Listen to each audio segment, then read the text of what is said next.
Mirzə Fətəli Şəkidə xırda ticarətlə məşğul olan Mirzə Məhəmməd Tağı ilə Nanə xanımın oğludur.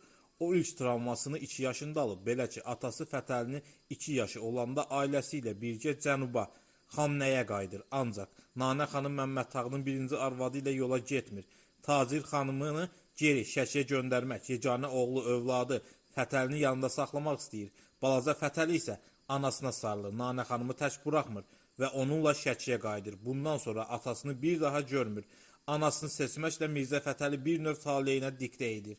Mirzə Fətəli Axundov Azərbaycan dilində ilk pyesin, ilk çağdaş nəslin, ilk essenin banisidir. Üstəlik maarifçi realizm də onunla başlayır. İlk oynanılan pyes də onunki olub. Həyatı faciələrlə dolu adamın bu qədər komediya yazması da təəccüblüdür. 2 dəfə evlənən Mirzənin Tubu xanımla evliliyindən 13 övladı olur. Amma onlardan yalnız ikisi oğlu Rəşid bəy və qızı Nisə xanım sağ qalır. Qazər şahzadəsinə ərə verdiyi qızı Seyrə bəyim öldükdən sonra körpələri anasızlıq hiss etməsin deyə ikinci qızı Nisə bəyimi ölən qızının yerini kürəkəninə ərə verir.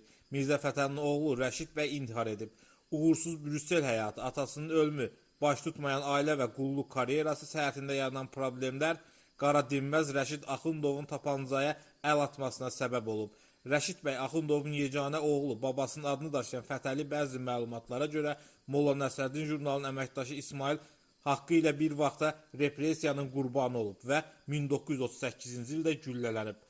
Axundov şərqdə nadir adamlardandır ki, İslam Peyğəmbərini açıq şəkildə sərt tənqid edib. Bir neçə dəfə arxasınca öldürmək üçün adam göndəriblər. Çar məmuru olduğu üçün qətil baş tutmayıb. Dini görüşlərindən dolayı dəfini 3 gün uzanıb. Onu qaydalara uyğun dəfn etməyə heç bir din xadimi gəlməyib. Haqverdiyev xatirələrində yazır. Mirzə Fətəlinin ölümünü Şeyxülislam Molla Əhmədə xəbər verdikdə o dedi, onun din haqqında olan nöqteyi nəzəri ilə tanışam.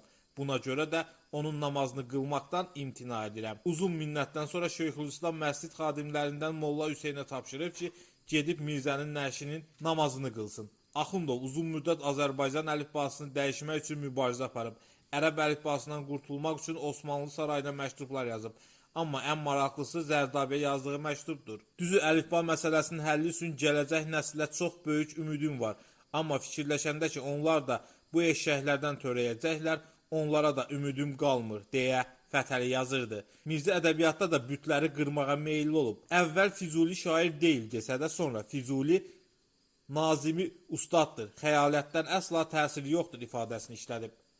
Axundovun qəti ateist mövqeyi onun qələm və düşüncə adamı kimi məşhurlaşmasına kömək edib. Çünki Tanrıya inanmayan bir məfkurəyə sahib Sovet ideoloqlar üçün göydən düşmək idi.